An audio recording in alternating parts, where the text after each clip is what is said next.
athi sa ke ma kahin na dingi ka ba ka jin thi na na thu e kalvari langa na thi san ni ke ma ni lata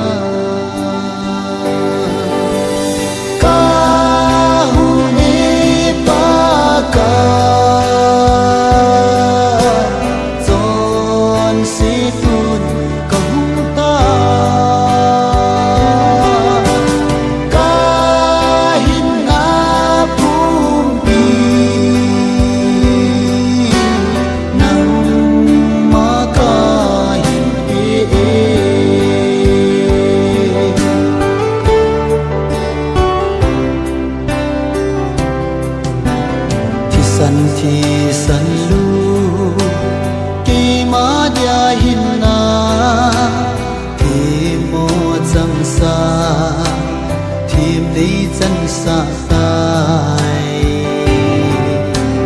ta mun chi ding sa na thi san ni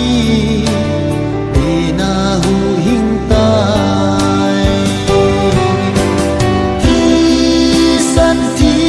san lu ki ma dia kadam na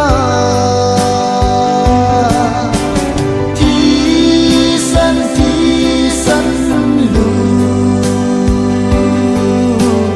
ki ma dia kahin na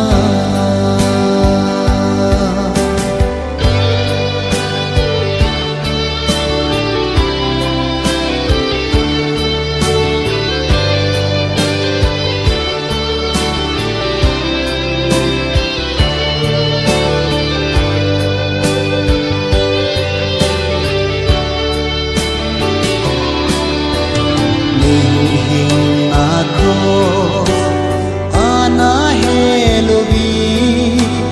ka phatam zo ana chi zong le